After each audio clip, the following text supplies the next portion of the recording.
What's happening, people? I'm what you need. You're watching my channel. And today we're going to talk a little bit about Mike McCallum, who's a Hall of Famer. And we'll talk about the four kings. The question we're going to address, because I saw this in a boxing group, and I was using it as an example, actually, because they were talking about how in throwback times, fighters in throwback times didn't duck and dodge each other or didn't avoid each other. So I brought up Mike McCallum as an example where certain fighters avoided facing him. And that led to somebody trying to contest what I was saying. So we're going to go into detail about this. However, there is in the chat section, if you check in the chat section, there is a nice little bit in the chat section there that I put a link on YouTube where you can go and check that out. You can copy the link, or you can just go to the link. It's on Mike McCallum, the Fifth King, they call it. And you can check that out on YouTube right now if you so wish. Now, if you want to be a guest on this program as well, you just holler at me and I'll send you a link. And chop chop, we're gonna do the do. You can pop on here, and you can also have your contribution as we stream together. So we're going to talk about Mike McCallum, and particularly we're going to talk about, did the four kings avoid Mike McCallum? We'll go into the history of that. Before I do so, though, I'm going to go into a very short piece of scripture that comes from Psalms 82. And this is what I got to read. It goes like this. It's actually a song, but I don't know the tune and I don't know the melody. So it says, God ultimately presides over the heaven court. He pronounces judgment on the judges. How long will you judges hand down unjust decisions? How long will you shower special favors on the wicked? I'm gonna leave it right there. So that's what I read this morning. And quick little understanding of it. God is the judge of all judges. And when you're put in a position, you have to be held accountable as a leader. And what a lot of leaders don't realize is they were put there by people who elected them there. You know, it wasn't by necessarily inheritance, even though some kings, inherited from their parents. But somebody has to put you in that position. Therefore, you are accountable to the people who put you there. And I love that, the word God can be used in so many different ways. And in this case, the many different ways has to do with us. Us collectively is like the face of God as well. And people who are put over us to make decisions for us and to decide certain matters for us were elected by us. And therefore, what people don't realize is we can put judgment on them and we can judge them if they are not conducting the judgment that they're supposed to have righteously.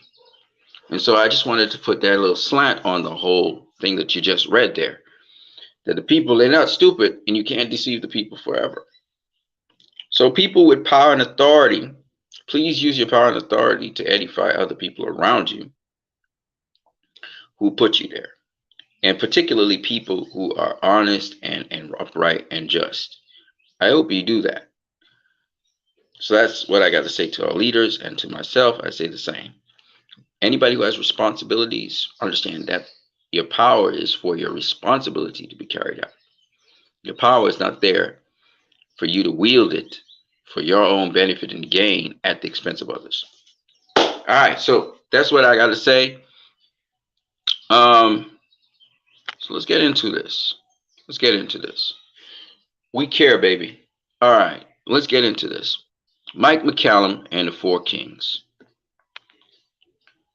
All right, so there was an interview online done by Dante's Boxing Nation. He interviewed Mike McCallum. I think it was at a weekend with the International Boxing Hall of Fame or something like that, or Nevada Boxing Hall of Fame, and Mike McCallum was inducted into there. He's also inducted into the International Boxing Hall of Fame, of course. It's a Hall of Famer. Mike McCallum, his accomplishments, first of all, is Mike McCallum was the super welterweight WBA champion. He was the WBA champion at middleweight, and he also was the WBA champion at light heavyweight.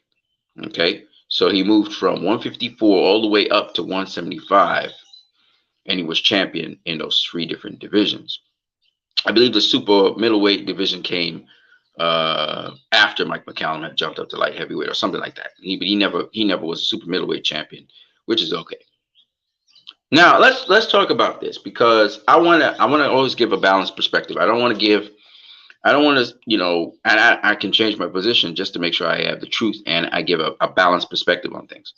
So I don't want to give a erroneous perspective on this. So let's get it right.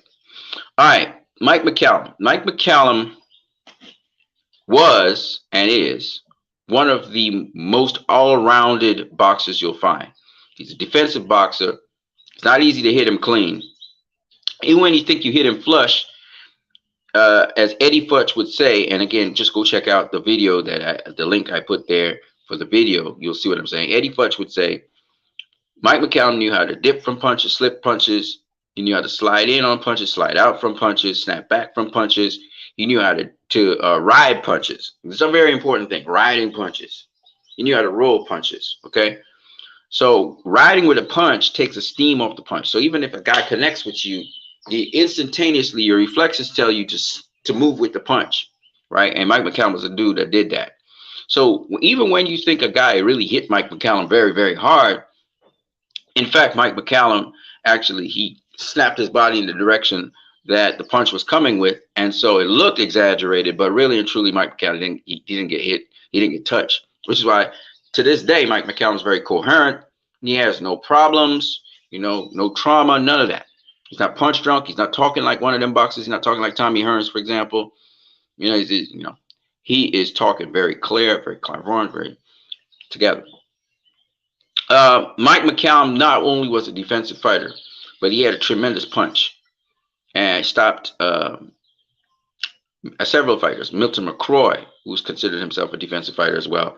He stopped Milton McCroy. He also stopped Julian Jackson. He also stopped, he's coming to me, Donald Curry. He also stopped Donald Curry. These are marquee guys you're talking about, legendary fighters. And he stopped them. Let me talk a little bit about the other thing about him was he was a counterpuncher. So and he worked the body. He was called a body snatcher by Thomas Hearns because he snatched Thomas Hearns' body, obviously. Great body work, fundamentally sound, great defense. And the thing with Mike McCallum was he had good footwork, he had good handwork. He sidestepped you. He used to check you or control you with his hands. Body check you, and he did many things. He could fight on the inside, he could fight on the outside. He was very versatile and just solid all around. Now, because of this, Mike McCallum believes that these guys didn't want to fight him. One, he was an uprising star, but he just couldn't get those big fights. He could get a lot of fights, but he couldn't get the big fights.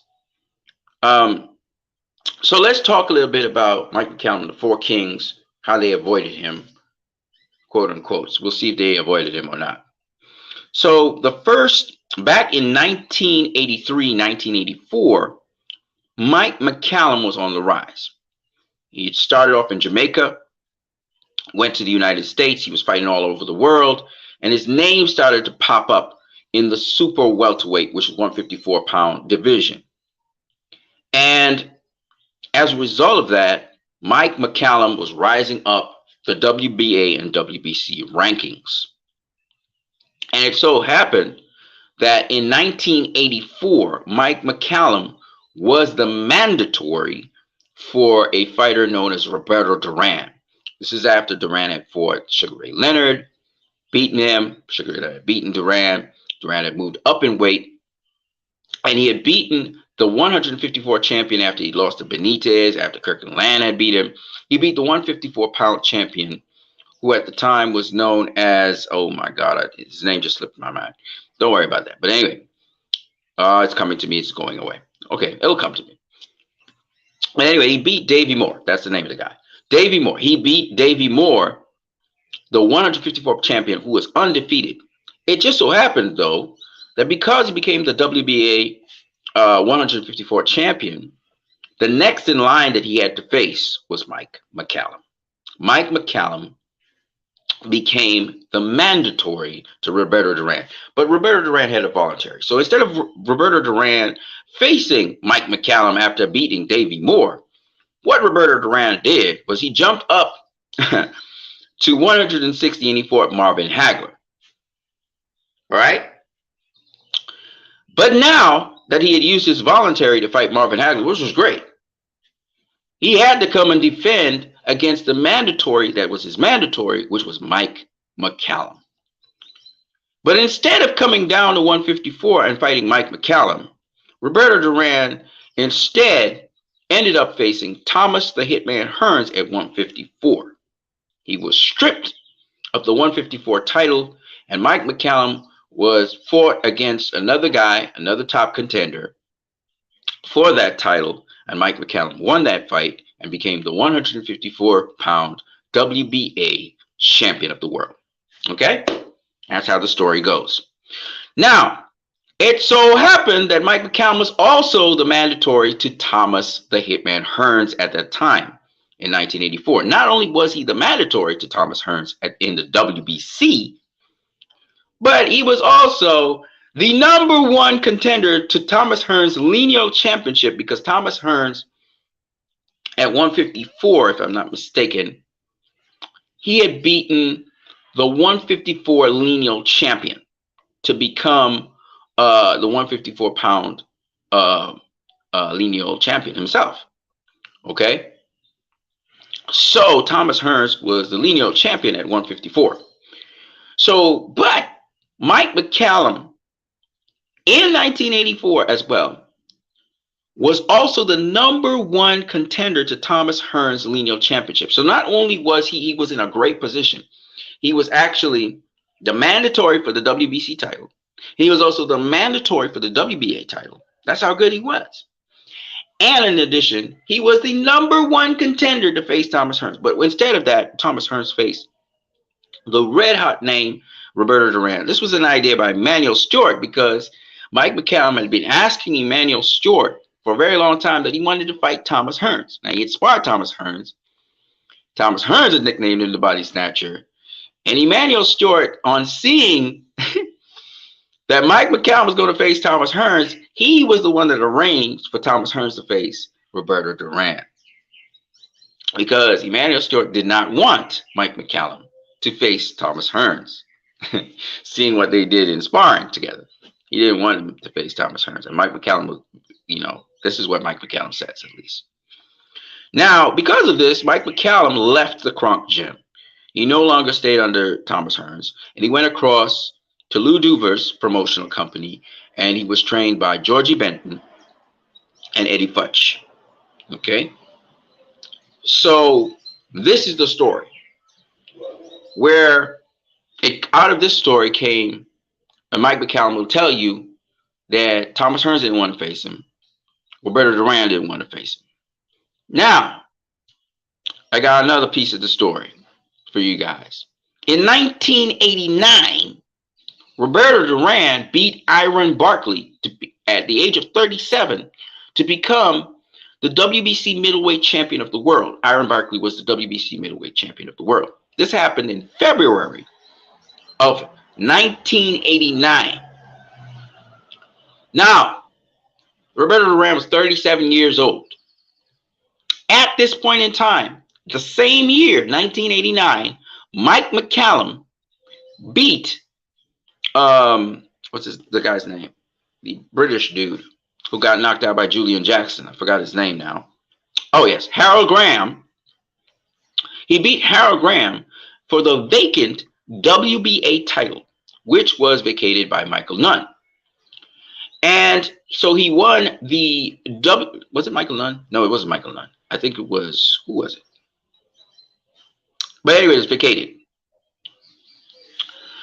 So this could have set up a unification between Mike McCallum and Roberto Duran. Instead, what Roberto Duran did was he jumped up to super middleweight, which was a new division that was created, and he faced Sugar Ray Leonard. He didn't even defend his title because and I believe he vacated or he was stripped. He could have been stripped. He probably was stripped. WBA stripped him because he was supposed to face his mandatory, which was Julian the Hawk Jackson.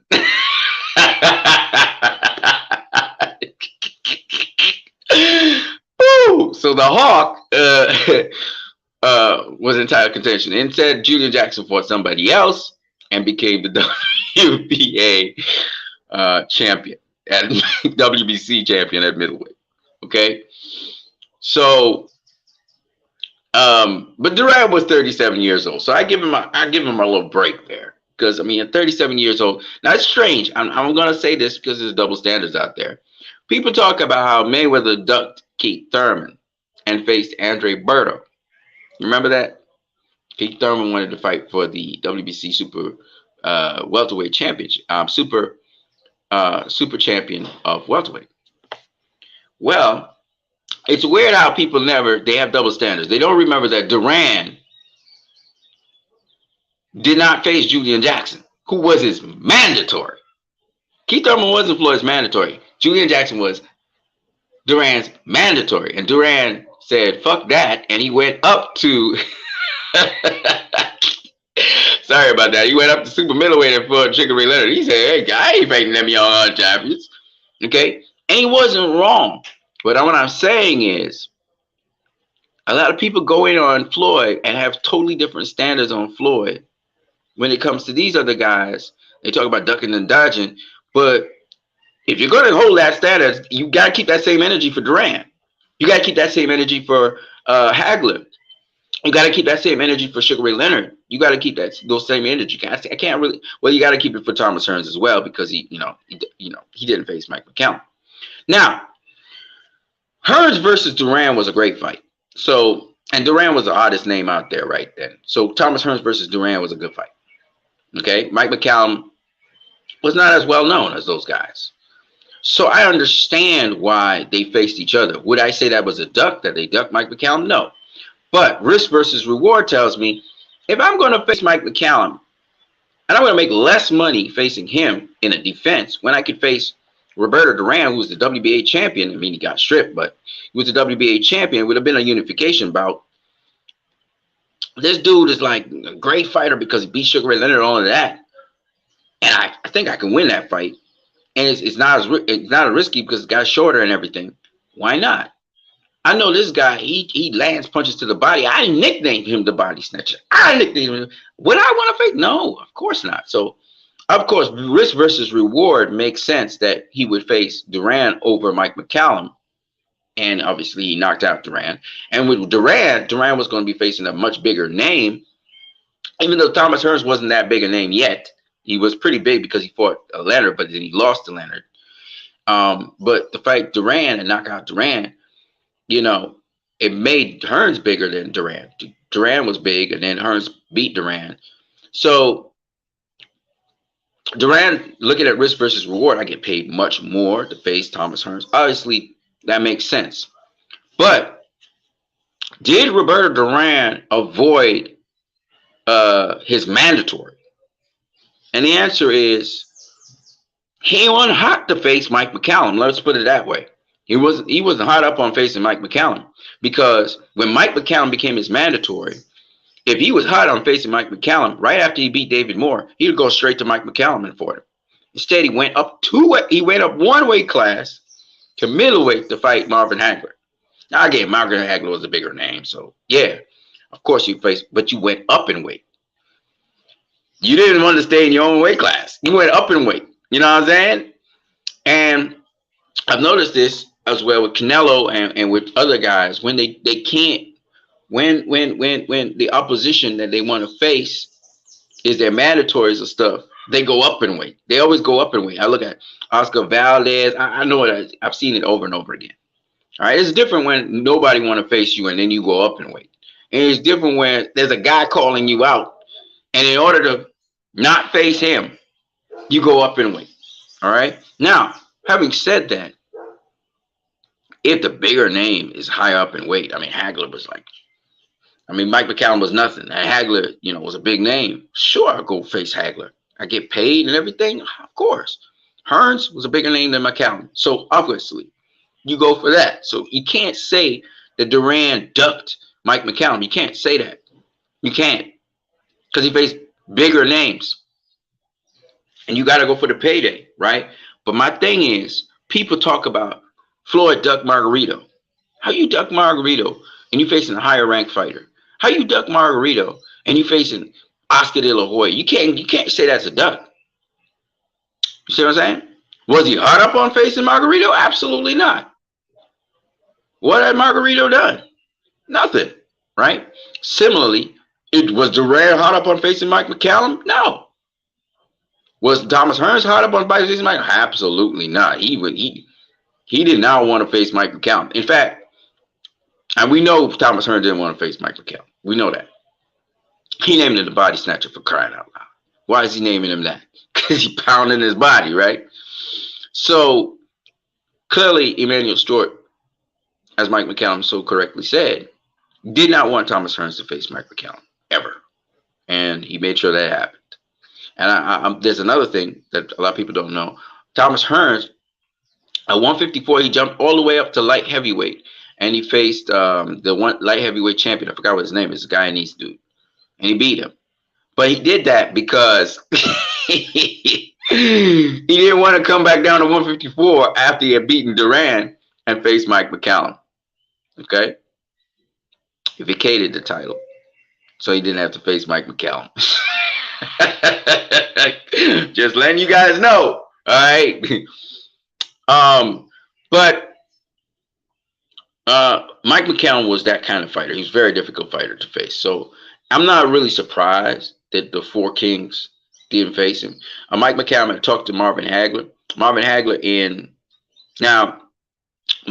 faced John Mugabe, who was not a champion or anything. Had beaten one or two good middleweights.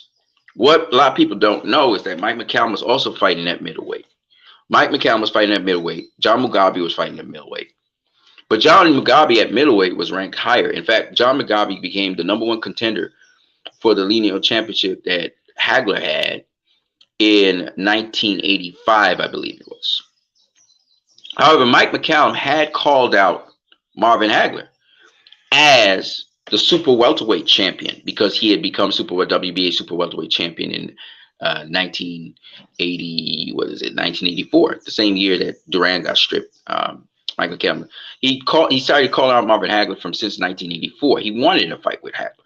Who didn't want to fight with Hagler? Hagler was now a big name after he had knocked out, I believe it was Thomas Hearns. So he wanted to fight with Marvin Hagler, and in one of the Hall of Fame meetings, I think they had, he had asked Marvin Hagler. He said, Marvin Hagler said he respected him so much, and Mike McCallum said, "Well, if you respect me, why didn't you pay me? Why didn't you let me, fight you? Let me get some food on the table." And Marvin Hagler said, "Well, it wasn't the time." But truthfully speaking, Marvin Hagler had stopped fighting as often as he used to, as Mike McCallum appeared on the scene, and there was younger guys coming up on the scene at middleweight. What a lot of people don't understand, everybody talks about, Hagler being one of the greatest middleweights of all time, which is true. But one of the things these guys understood, which Floyd vocalizes so much, is there are generations for a reason. If you ain't of my generation, why am I fighting you? And Sugar Ray Leonard and Thomas Hearns and them guys, and even Roberto Duran kind of understood that, even though Duran sort of fought generations after him, but mostly got beat by them. You should really stay with your generation. Fight your generation. And Leonard kind of got that idea. And they actually made a division so Leonard could duck the whole middleweight division. If you look at the guys that Leonard fought at super middleweight, they're the same rehashed guys. It's Thomas Hearns and it's Duran. And when you think about it, you're like, but wait a minute. Aren't there other guys at middleweight this dude could have faced? Yeah. There was Suleiman Colombe, Michael Nunn. At least Duran faced Aaron Barkley, but then he didn't touch nobody after that. But then there was Mike McCallum. There was Julian Jackson. Okay. There was a young James Toney coming on the scene. So yeah, in '87, Tony didn't come on. Did he? Yeah, I think he was there.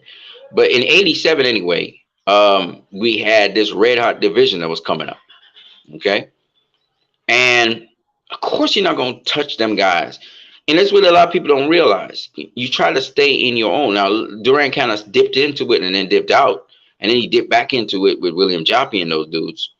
But for the most part, he never won no fight at middleweight after that, right? Because you got to stay with your generation. Pacquiao, he dipped in and he dipped out. And he started fighting all these younger guys. And he was beating some of them. But there come a point where you're going to get beat by the cream of the crop of them. Because it's not your generation. You know, your generation went so far. This generation upcoming, they seen you. So they add into your game. And this is what a lot of people don't understand when the sport evolves. They add into the game. They will whoop your ass. Now, you would be able to beat guys who are kind of like on your level in terms of knowledge and understanding of boxing. But the other guys who got more knowledge and understanding of boxing and approach the sport differently, they're going to beat you eventually. And, of course, Father Time is undefeated. So you're also going to slow down your reflexes and other things as well. All right, but it take a certain guy with a certain amount of knowledge to beat you. You're not just going to get beat by anybody. You know what I'm saying? So this is the moral of the story. So the moral of the story is Marvin Hagler could have faced Mike McCallum, especially when the younger WBA champion is calling out the older WBA champion, because we've seen it with Gomez versus Sanchez, Salvador Sanchez versus Wilfredo Gomez. We've seen it many times where a dude who's a champion in the WBO or the WBC challenges the upper WBC champion and they get a fight, right? Now, so Mugabe was ranked higher in the ring.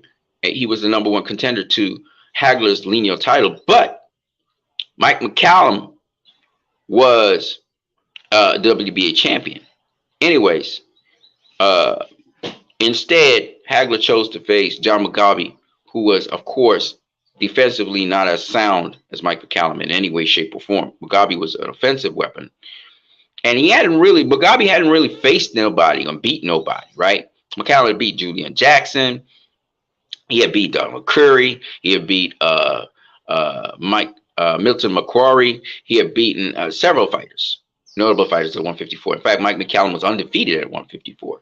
You know, everybody talks about Thomas Hearns, but Mike McCallum actually put in more work than Thomas Hearns did at 154. Anyways, and knocked out more people. Anyways, but Mike McCallum at 154 called out Marvin Hagler. Marvin Hagler never even acknowledged him.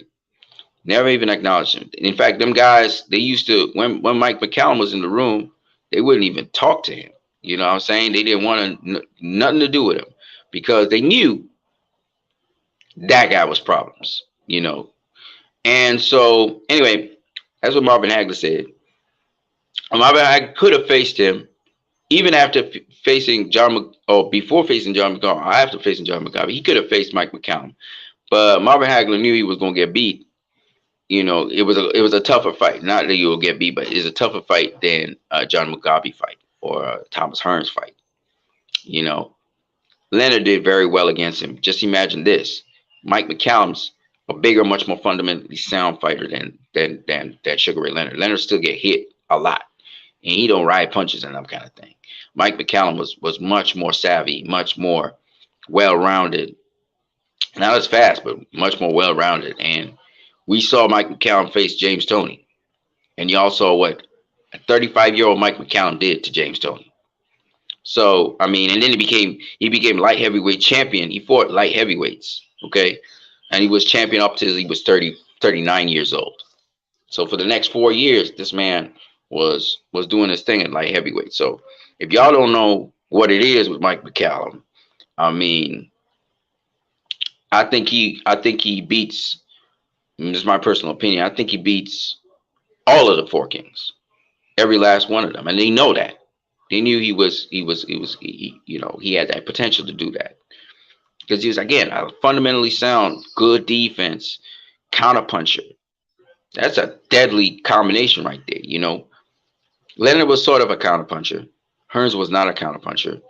Duran was sort of a counterpuncher, but Duran never would have faced Mike McCallum. Mike McCallum's like this dude who work your body just like Duran worked the body, but on top of that, this dude is a counterpuncher. That's what he do. I'm gonna catch you with something. And you saw how he laid out Donald Curry. Anyways, so, but having all due respect to these four kings, I don't think that they necessarily duck Mike McCallum. They had better names to face, so obviously this is not rocket science. They go for those guys. But I would say this, and Sugar Ray Leonard told Mike McCallum, as Mike McCallum talked to him to his face, Sugar Ray Leonard said, "Man, you beat my brother in the amateurs," and that was that. Sugar Ray Leonard didn't really want to mix with Mike McCallum after Sugar Ray Leonard beat Marvin Hagler. Mike McCallum was calling him out because Mike McCallum at the time. So Leonard was in '87. Leonard was the WBC champion because Marvin Hagler got stripped of the WBA title because he didn't face Suleiman Columbia. Instead, he faced Sugar Ray Leonard. Again, Leonard was the bigger name. He was a welterweight, but he was the bigger name. So it really sounded kind of whack that Hagler faced Leonard because Leonard was a welterweight. He wasn't even a middleweight. Suleiman Columbia should have gotten his shot at Marvin Hagler. And Marvin Hagler just said nope, and he got stripped, and he faced Sugar Ray Leonard. But again, Leonard was a bigger name, so of course you're going to face Leonard. But Columbia would have been a good fight. I mean, Columbia turned out to be a really great champion in multiple weight classes as well. So yeah, Hearns. Nobody talks about this, that Hagler got stripped because he didn't face Columbia. Of course, because everybody wanted to see him face Leonard, of course. And Leonard had a bad eye. So he's facing, it's real bullyism if you think about it, right? This guy Triple G versus Kell Brook. Dude got a bad eye. Dude is a welterweight coming up to face you, but you still want to have that fight because it's a money fight, 1, 2, and you think you can win that fight. And then Hagler has the audacity to say after that fight that he won the fight. Come on, man, Marvin. Come on, man. You tripping, man. Sugar Ray Leonard beat your ass. He outboxed you. And he's a smaller dude. You're not supposed to do that. So deservedly you lost. Anyway, so I know he's dead. But still. But I'm just saying that a lot of people talk about how Hagler and them dudes didn't want to face. They wasn't interested in facing Mike McCallum like that. Nobody. I know. How would we know this? He was ducked. He was ducked by a lot of guys. Mike McCallum was ducked by a lot of guys. And I'm not saying that them guys ducked him again because they faced good opposition. But they wasn't itching to face Mike McCallum, and he was their mandatory. He was Hearns' mandatory. He was Duran's mandatory. Duran got stripped. Hearns vacated. Okay, they didn't want to face him. All right, because they knew risk versus reward. This dude's risk was way too much for the reward that you would get facing him. And then Thomas Hearns saw Mike McCallum go through Donald Curry, and Milton McCallum was like, "Hell no, I ain't facing that dude. And I sparred him already. I'm not facing him." So that's why he went up to light heavyweight, beat the dude, and then went down to middleweight and fought. Yeah. And of course, Mike McCallum also faced Iron Barkley and beat him as well, and a number of other guys. Okay. So Mike McCallum, the legend of Mike McCallum. So all four kings expressed to Mike McCallum personally that they was not trying to get in the ring with him. Push comes to shove. I remember Muhammad Ali talking about Ernie Schaefer's, and like nobody was itching to face Ernie Schaefer's. He ended up facing Ernie Schaefer, but he was itching to face. Ain't nobody out there that wanted to just face it. And there's boxers like that in boxing, and every era has had it, you know. And this is something that a lot of people don't understand. You know, sometimes you become the cash cow. You know, like Floyd. Floyd, there ain't nobody itching to face Floyd Mayweather. But then when he became the cash cow, everybody was trying to get that paycheck. You know what I'm saying? Everybody wanted that paycheck. But I was trying to explain to people, man, Pacquiao wasn't interested in Floyd. He wasn't the one that wanted to face Floyd. Floyd always wanted to face Pacquiao. Pacquiao never always wanted to face Floyd. Think about this, people. The guy who approached Pacquiao to face him was Floyd in 2009. After Floyd came back to face Pacquiao. Okay, in 2009, Floyd faced Marquez because Marquez was the guy that Pacquiao had problems with. And after Floyd had dealt with Marquez, Floyd started making negotiations with Pacquiao. Floyd came back because Pacquiao was pound for pound number one. There was a reason for Floyd to come back into boxing. He had no reason before. He saw this was a big fight. He saw he could make a lot of money. And he came back for Manny Pacquiao. Pacquiao never called out Floyd. Never. Not once. Ever. All that talk on ESPN and stuff, oh yeah, I would love to have a fight with Floyd. And they asked him the question. He was like, yeah. That's because they asked him the question. Pacquiao always says it's always up to my promoter, Bob Arum. It's whatever Bob Arum wants. It's up to my promoter. He only started to do that after he got knocked out by Marquez. He started saying, you know, how he really wanted the Floyd fight and stuff. What he said was, he would pump Floyd on ESPN saying how Floyd looked like he wanted to duck him or whatever, because Skip Bayless used to prompt him to say, you know, that kind of stupidness. Oh, how Floyd's ducking Pacquiao. But how can Floyd be ducking Pacquiao? Floyd's the one always coming, trying to make the fight with Pacquiao. Pacquiao wasn't interested in Floyd like that. No, he wasn't interested in Floyd like that. When people interviewed him at the end of his fights, he would say, it's always up to my promoter, Bob Arum. That's what he would say. If he really wanted Floyd, he would say, man, let's make that fight, Floyd. Floyd, we need to have that fight, right? Because Marquez called out Floyd. Marquez wanted Floyd. He called him out. After he beat Juan Diaz, he called out Floyd. Say, hey, if I can't get Pacquiao, I want Floyd Mayweather, the former pound for pound number one, because I'm pound for pound number two. He called him out. Pacquiao never called out Floyd. All right. Floyd called out Pacquiao at the end of the Victor Ortiz fight. He said, Pacquiao, you're next in 2011. And then he tried to make the fight with Pacquiao in 2012. It didn't work out, and he ended up facing Miguel Cotto, who Pacquiao was trying to get a rematch with. Okay? So if y'all don't know, Floyd been trying. He's not supposed to chase nobody, but he was chasing Pacquiao for 5 years. So when I hear people say he was waiting out Pacquiao, I'm like, for real? That don't look like that's what he was doing. How you gonna be waiting out Pacquiao and you making offers all the time? You made offers 3 times. Pacquiao turned you down 3 times. The 4th time, Pacquiao, he confronted Pacquiao. He actually got to see Pacquiao come from him. No, man, Pacquiao wasn't chasing down Floyd. If you chasing down somebody you like Muhammad Ali, you want the fights, you would show up at Floyd's doorstep. He wasn't hungry like that. He wasn't hungry like that. He didn't want to fight like that. Okay, so I don't believe Floyd ducking Pacquiao. That's the narrative that they put up on ESPN, because that was, you know, Arum's channel. It's still Arum's channel. That's Arum's hookup, but Arum's the thing of the past right now. But nonetheless, that was Arum's channel. You know what I'm saying? Where you feed propaganda, but you just look at the actions. Pacquiao ain't trying to find Floyd. Pacquiao ain't trying to call Floyd. Pacquiao ain't trying to do nothing with Floyd. When he was pound for pound number one, Pacquiao didn't care about Floyd. Okay? What they do after negotiations fell through? Did Pacquiao try to face Shane Mosley? Did Pacquiao try to face the number one welterweight in the world? No. What Pacquiao tried to do? He went and faced Joshua Clottey, the guy that Miguel Cotto had beaten. The loser of the fight between Miguel Cotto. This is the guy, he just beat Miguel Cotto. You're going to go face Joshua Clottey? The guy that lost the fight? Really? Like, really? You turned down Floyd to face Clottey? That's a duck. Y'all know that. But nobody would say that. Nobody would say that about beloved Pacquiao that he ducked Floyd. Come on, man. So anyway, you can't say that about the Four Kings, because the Four Kings face bigger name fighters, right? So Duran, you can't say that Duran ducked McCallum, even though he did, because McCallum was his mandatory, and instead of facing him, he faced Hearns, right?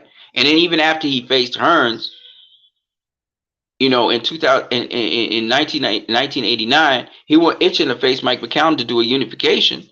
Of course, he was old then. All right. So you can't say that. So did they avoid him? Yes, they avoided him. Right. But can you say that they ducked him? No, you can't say that. Right. McCallum, again, he won with the biggest name out there. He couldn't get the bigger names, right? Even when he was making noise after he knocked out Donald Curry, couldn't get the bigger names. You know what I'm saying? And it is what it is in boxing. That's how it is in boxing. But to say that they straight up ducked him, you can't say that. You know, Marvin Hagler fought the guy that was John Mugabe was the #1 guy in position to face him. He could have faced Mike McCallum, but he did not face Mike McCallum. Would Mike McCallum have been a better fighter than John Mugabe? Absolutely. Right? Terry Norris put John Mugabe to sleep because he didn't have no defense. Okay, he didn't bring his hands back, but he was quick. So did the Four Kings avoid Mike McCallum? Yes, they did. But did they duck him? No, they did not. All right. And that's the bottom line of that. I'm going to catch you guys later. I am what you need. Peace.